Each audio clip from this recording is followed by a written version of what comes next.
ఇక 2 చేతులెత్తి దండం పెట్టాలి మీ సంస్కారానికి. తెలంగాణ కోపాన్ని తట్టి లేపకు. తెలంగాణ వీణను తెంచే ప్రయత్నం ఎవడు చేసినా రక్తగీతమై రాసుకుంటది. 1 నిమిషం ఆగాలి మీరు ఇక్కడ. మీరు అట్లా అని ఇక్కడ బుల్డోజ్ చేసి పడేసి కూర్చుంటా అంటే కూడా కుదరదు కదా. ఆ వ్యవస్థ తీసేసిండ్రు అనంటే ఆ పైసల గురించి పాట పాడినోనికి పట్టాభిషేకం అయిందని ఇప్పుడు నేను చెప్తున్నా ప్రభుత్వం అధికారికంగా. ఇక్కడ ప్రాంతంలో మీరు ఇంత పోరాట యోధులు ఉండి, ఇంత ఘర్షణ వీరులు, సంగ్రామ సమరాంగణ సార్వభౌములు ఇక్కడ ఇంత మంది ఉండి, మీకు కావలసిన కవులు, కళాకారులు, గాయకులు, సంఘ సంస్కర్తలు, పోరాట యోధుల తాలూకు విగ్రహాలు పెట్టుకోవడానికి మీరు చేసుకోలేక సిగ్గు తెచ్చుకోవాలి. రేవంత్ రెడ్డి గారు విన్నారు కదా, 11 ఏళ్ళు అయింది రాష్ట్రం ఏర్పడి, తెలంగాణ రాష్ట్రం 11 ఏళ్ళు బట్టి ఏం చేస్తున్నారు ఇక్కడ? Correct question. ఈ మాటలు నా తెలంగాణ ప్రజలు వినాలి. ఇప్పుడు మీరు మాట్లాడుతున్న మాటలు ఉన్నాయి కదా, సిగ్గు తెచ్చుకోవాలి మా తెలంగాణ ప్రజలు. మా ప్రాంతంలో ఈ ప్రాంతం అస్తిత్వం గురించి కొట్లాడినటువంటి వాళ్ళయి ఆ స్థానం వాళ్ళ కలిగిన తర్వాతనే దీని గురించి ఆలోచించండి. 4 రోజులు ఆపండి. ఆ నుంచి మర్యాదపూర్వకం జరిగింది. శుభలేఖ సుధాకర్ గారు దాడి చేసి కెమెరా గుంజుకున్న టైంలో కూడా మర్యాదపూర్వకనే వారు మీరు వైసాబ్ అనే మాట్లాడినాం. నేను అదే మీరంతా అరణ్య రోధంలాగా ఉంది తప్పితే మీ సొంత ప్రభుత్వం తెలంగాణ రాష్ట్రం తెలంగాణ ప్రభుత్వం మీద కొట్లాడుతున్నాం. అయితే ఏమైందంటే మా దగ్గర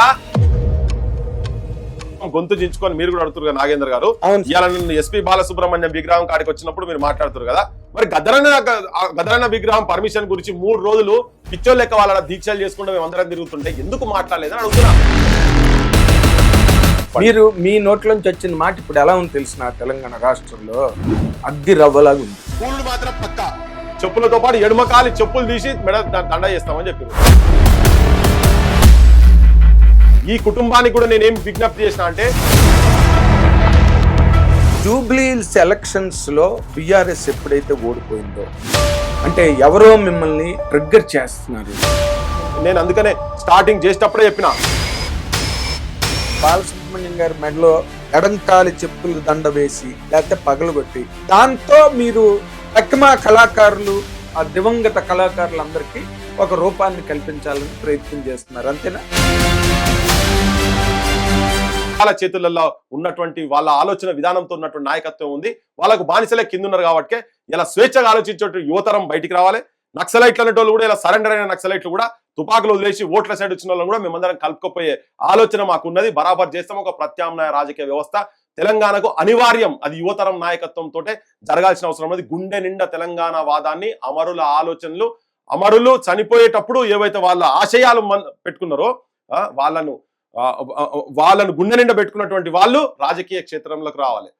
అటువంటి వాళ్ళని మేము తయారు చేసే ప్రయత్నంలో మేము ఉన్నాం. బరాబర్ ఆ లైన్లో మేము పోతాము. పార్టీలకు జెండాలు మోసే జీతగాన్లు కాదు, ప్రజా గుండె సవ్వడుల ప్రతిరూపాలు కావాలి, అమరుల ప్రతిరూపాలు కావాలనే నినాదం మాకున్నది. ఇవాళ వీళ్ళంతా అడక తినగాళ్ళ లెక్క ఇంత అవమానం జరుగుతుంటే, తెలంగాణలో అవమానం జరుగుతుంటే కూర్చొని ఇంకా చూసుకొని ప్రేక్షకుల్లో ఉండి దానిలో పాత్రదారులయ్యి వాళ్ళ చేతుల మీదనే ఈ అవమానాలు జరుగుతున్నాయి కదా. ఈ రాజకీయ వ్యవస్థను తెలంగాణ జనం అబ్జర్వ్ చేస్తా ఉన్నారు.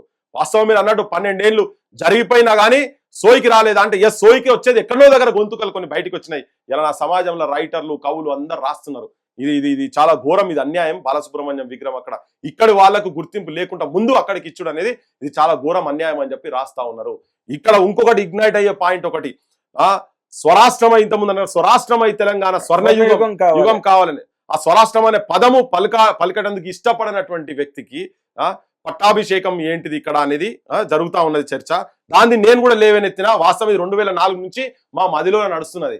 ఇంకోటి, మా లోపల భేదాలు ఇటువంటి సృష్టించేది కానీ ఉంటే రామకృష్ణ గారు ఆ పాట పాడినరు. ఆయనకు అక్కడ విగ్రహం లేదు, ఇక్కడ పెడతా అంటే మేము రెడీగా ఉన్నామని చెప్తున్నాం. చిన్న మాట సార్, చిన్న మాట చెప్పండి. మీరు మీ నోట్లోంచి వచ్చిన మాట ఇప్పుడు ఎలా ఉంది తెలిసిన తెలంగాణ రాష్ట్రంలో అగ్గి రవ్వలాగా ఉంది ఈ రోజున. అది పృథ్వీరాజు మాట, తోట మాట కాదు అది, అర్థమైందా?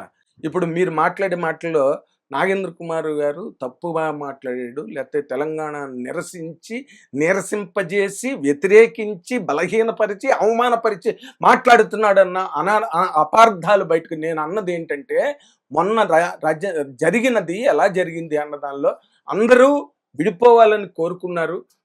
బొత్స సత్యనారాయణ గారు వద్దనలా, చంద్రబాబు గారు వద్దనలా, ఎవరూ వద్దనలేదు. ఎవరు అడ్డుపడలేదు. ఎవరు అడ్డుపడ్డారు దీనికి? తెలంగాణ ఎవరు రాష్ట్రం ఏర్పాటుకి? అడ్డుపడకుంటేనే 1200 మంది బిడ్డలు చచ్చిపోయినారు. అదే అడ్డుపడ్డారు ఎవరు? కేంద్రం. లే ఇవన్నీ ఇక్కడనే ఈవెన్ బిల్లు పాస్ అయ్యే టైంకు కూడా పార్లమెంట్ లో ఏమేం ఫ్రిక్షన్ జరిగింది అనేది కూడా జనమందరూ చూసారు కదా. చూసారమ్మండి. చంద్రబాబు నాయుడు అస్సలు రంగు కూడా అప్పుడు బయటపడ్డది కదా. అప్పటిదాకా 2 కళ్ళైనా 3వ కన్ను తెరిచి ఎట్లయితే చూపించిండు అదంతా జనమంతా చూసారు కదా.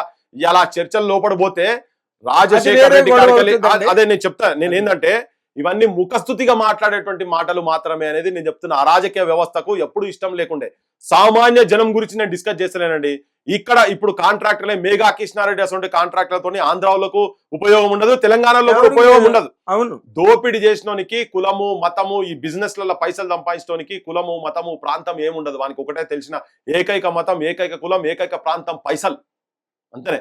అటువంటి వాళ్ళు అక్కడి నుంచి ఉండి దీన్నంతా ఇక్కడ గుప్పిట్లో పెట్టుకొని ఈ తెలంగాణ ప్రాంతంలో రాజకీయ వ్యవస్థను కూడా వాడు సిట్ అంటే సిట్, స్టాండ్ అంటే సైడ్, బైట్ ఉట్ అంటే ఎట్లా అంటే అట్లా చేసేటట్టుగా వాళ్ళు తయారు చేసి పెట్టుకున్నారు. ఇలా మా నాయకత్వం తప్పలేదని నేను ఏం చెప్తలేను. నేను మీరు ఓకే ఒప్పుకున్నారు కదా, బరాబర్ చెప్తున్నా.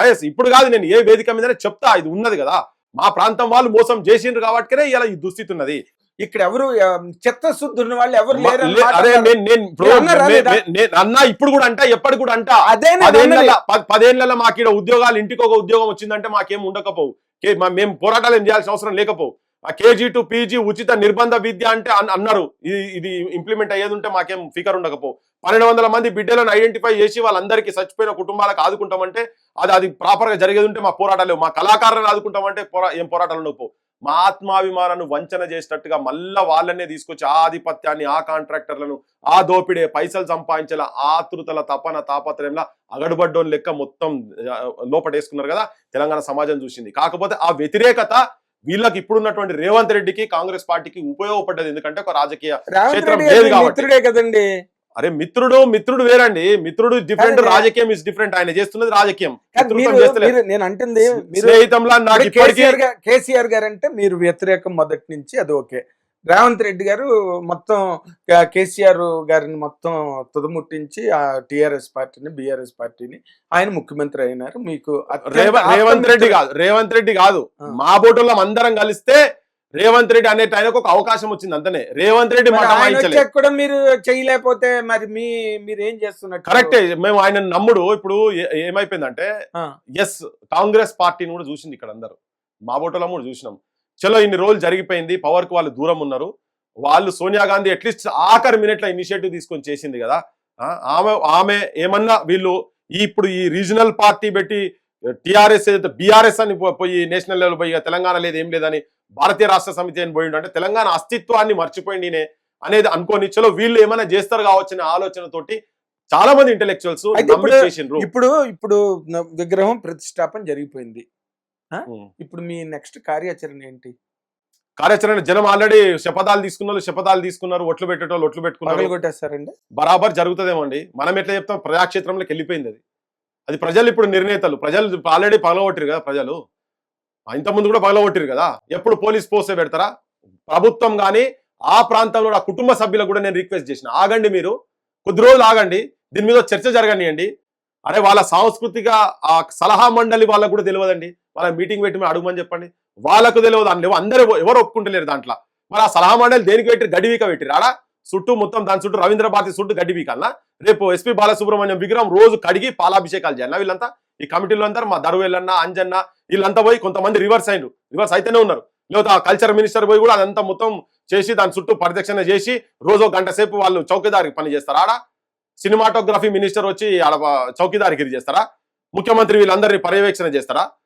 ఉండదు. అది ఇప్పుడు కడుపు గాలి ఉన్నది. ఇప్పుడు నేను ఆర్గ్యుమెంట్ చేసిన దాంట్లో వాస్తవం ఉందని మీరు కూడా ఒప్పుకున్నారు కదా. మరి ఆ కుటుంబం వాళ్ళు కూడా ఎందుకు రేపు పొద్దుగాల ఇప్పుడు ప్రభుత్వం హానర్ చేసినటువంటి ఒక పెద్ద మనిషి జర్నలిస్ట్ ఎడమకాలి చెప్పులు అన్నాడు, చెప్పులతో పాటు ఎడమకాలి చెప్పులు తీసి మెడ దండ చేస్తామని చెప్పారు. రేపు దండ వేస్తే ఇన్సల్ట్ ఎవరికి జరుగుతుంది? మరి ఆగొచ్చు కదా, వాళ్ళకి ఏం తొందర వచ్చింది?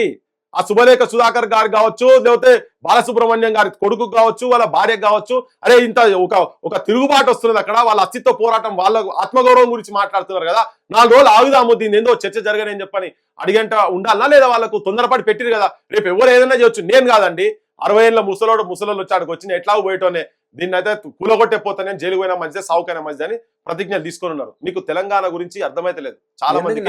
మీరంటే మీరు కాదండి, చూసే ప్రేక్షకులకు చెప్తున్నా, చూసి అట్లా రివర్స్ మాట్లాడేటోళ్ళకి చెప్తున్నా, ఆ కుటుంబం వాళ్ళకు కూడా చెప్తున్నా. ఈ ప్రాంత ప్రజలు వాళ్ళ తను జాలించుకొని 1200 మంది బిడ్డలు